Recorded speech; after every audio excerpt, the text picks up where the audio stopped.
Assalamualaikum warahmatullahi wabarakatuh. Terima kasih kepada Bapak Ibu sekalian telah menghadiri acara ini hingga kami dapat menyampaikan sebuah aksi nyata dari CGP yaitu pada tempat mengenai budaya positif.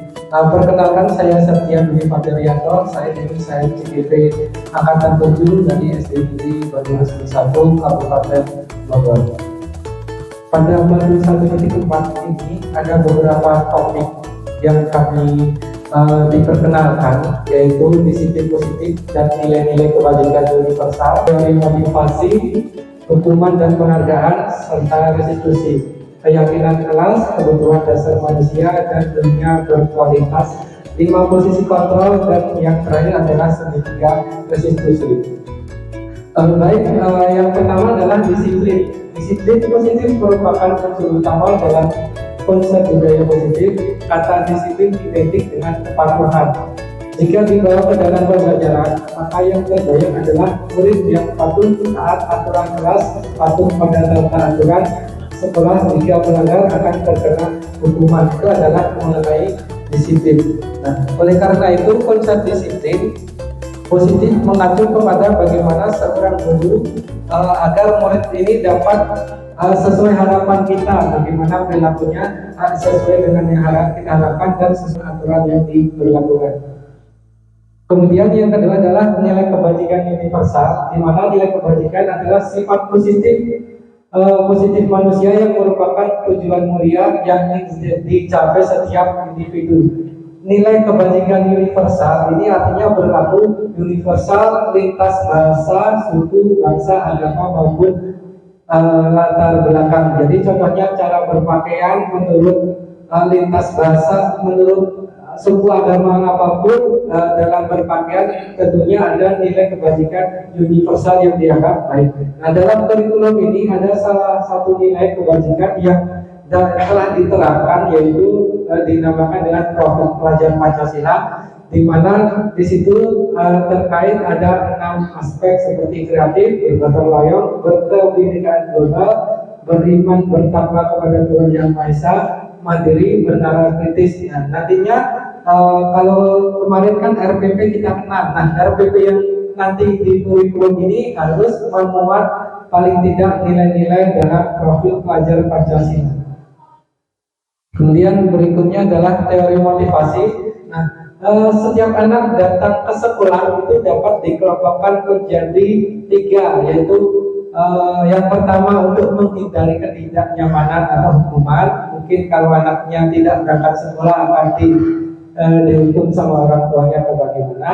Kemudian untuk mendapatkan imbalan atau penghargaan dari orang lain, untuk menjadi orang yang mereka inginkan dan menghargai diri sendiri.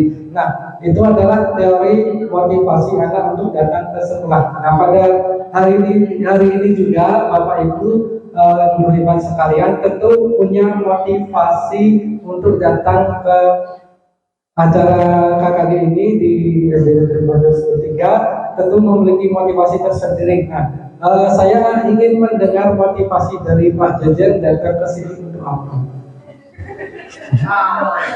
Dari situ aja, Pak. Di sini boleh. Ya, boleh. Assalamualaikum warahmatullahi wabarakatuh.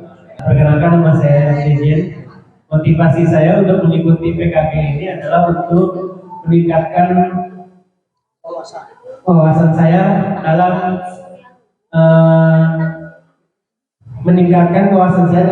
keguruan. Mungkin saja. Terima kasih, tepuk tangan untuk Pak Jejen. Jadi sudah sesuai dengan harapan bagaimana motivasi Pak Jejen adalah masuk kategori yang ketiga, yaitu untuk menjadi orang yang mereka inginkan atau menghargai diri dengan meningkatkan kualitas dirinya. Terima kasih Pak Jejen. Kemudian ada, restitusi ini nanti di kurikulum yang baru tidak ada istilahnya menghukum murid, itu tidak ada, memberi hukuman itu tidak ada, yaitu diganti dengan namanya restitusi. Nah, restitusi adalah proses menciptakan kondisi bagi murid untuk memperbaiki kesalahan mereka sehingga mereka bisa kembali pada kelompok mereka dengan karakter yang lebih kuat. Nah, restitusi juga adalah proses kolaboratif yang mengajarkan murid untuk menjadi solusi untuk masalah dan membantu murid berpikir tentang orang seperti apa yang mereka inginkan. Nah, kemudian tujuan restitusi adalah membantu murid menjadi lebih baik, memiliki tujuan, disiplin positif, dan memuliakan dirinya setelah berbuat sebuah kesalahan. Nah, kemudian restitusi ini dapat dibagikan menjadi tiga bagian, dua, maksudnya disiplin, konsekuensi, dan juga restitusi. Restitusi ini dapat menguatkan untuk murid anak dalam jangka waktu yang panjang. Itu adalah perbedaan antara hukuman, konsekuensi, dan restitusi. Nah, di sini ada mencatat 100 kali di dalam buku kalimat, saya tidak akan terlambat lagi karena terlambat ke sekolah. Nah, menurut Bapak Ibu sekalian, itu termasuk konsekuensi atau hukuman? Ya, itu adalah termasuk hukuman. Kemudian yang kedua adalah lari mengelilingi lapangan basket 2 kali karena terlambat hadir di sekolah, Hukuman. Membersihkan coretan yang dibuat di meja tulis, itu konsekuensi atau hukuman? Ya, betul, konsekuensi. Karena 1 sampai 3 sudah betul semua, maka sudah dianggap guru hebat. Oke, mari kita lanjut di materi berikutnya saja. Untuk menyingkat waktu. Kemudian yang terakhir berikutnya adalah keyakinan kelas ini. Peraturan kelas sama saja dengan peraturan kelas, tetapi cara membuatnya adalah dengan kita berkolaborasi dengan siswa. Jadi keyakinan apa yang ingin dibuat di dalam kelas tersebut, nah, persyaratannya seperti yang lebih abstrak, kenyataannya universal seperti itu. Berikutnya ini adalah contohnya, setiap anggota kelas perlu belajar, setiap anggota kelas perlu senang. Itu contoh bentuk sebuah keyakinan kelas, di mana penyusunan ini tadi adalah melibatkan peserta didik kita. Berikutnya adalah kebutuhan dasar manusia. Nah, kalau zaman dulu ya, kebutuhan dasar manusia adalah makan, sandang, pangan. Makan, sandang, pangan, betul? Nah, karena ya maaf, karena saya dulu tidak mengalami hal tersebut, maka saya tidak ingat. Nah, kebutuhan itu adalah terus berkembang, yaitu menjadi 5, yaitu penguasaan, kasih sayang dan rasa diterima, bertahan hidup, kesenangan, dan kebebasan. Nah, diharapkan nantinya dengan kurikulum merdeka, kebutuhan ini dapat kita asah untuk ke depan.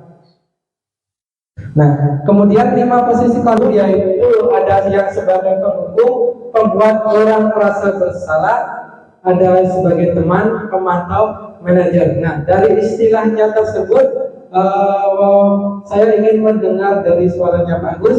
Kira-kira Pak Agus sebagai posisi yang mana?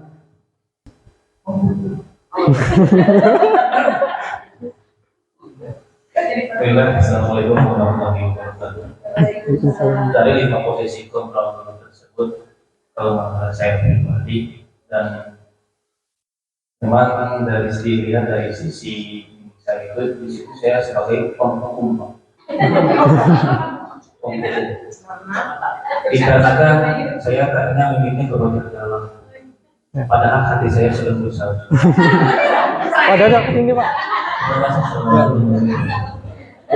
Terima kasih Pak Agus telah menyadari dirinya bahwa selama ini sebagai penghukum. Nah, mudah-mudahan nanti Pak Agus bisa lolos ke angkatan 8 ya Pak. Kita doakan bersama. Bisa kita doakan bersama agar menjadi seorang penghukum ini bisa merubah sebagai seorang yang manajer. Nah, manajer itu yang bagaimana adalah, nah contohnya adalah seperti ini.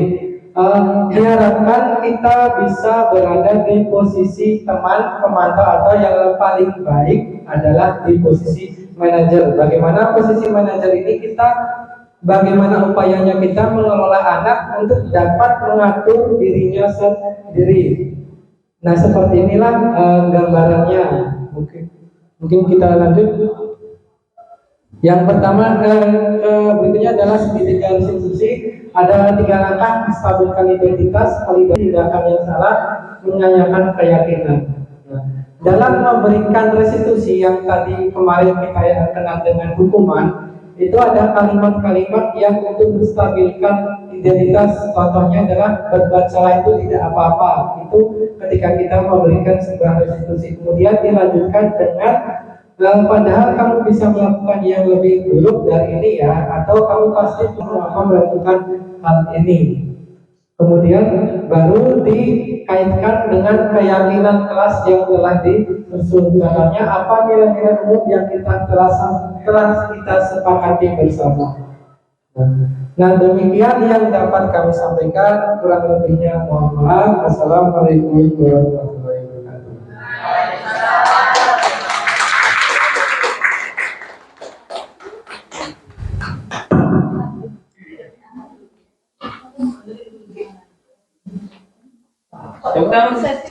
Assalamualaikum warahmatullahi wabarakatuh. Perkenalkan, nama saya Susiyanti, peserta aksi nyata dari CGP 7 Septian Dwi Fajarianto. Hari ini Bapak Septian melakukan aksi nyata modul 1.4 tentang budaya positif dan mandiri. Materi yang dibawakan menurut saya sangat menarik, di antaranya tentang segitiga restitusi dan keyakinan kelas. Kedua hal tersebut merupakan ilmu baru bagi saya, karena sebelumnya itu bernama peraturan kelas, namun sekarang berganti keyakinan kelas. Saya menjadi tahu perbedaan dari peraturan kelas dan keyakinan kelas, sehingga nanti ke depannya saya akan menerapkan pembuatan keyakinan kelas di kelas saya dengan melibatkan siswa. Saya berharap ke depannya mendapatkan ilmu baru lagi dari Bapak Septian, karena sangat bermanfaat untuk pengembangan diri saya. Demikian yang dapat saya sampaikan. Terima kasih. Wassalamualaikum warahmatullahi wabarakatuh.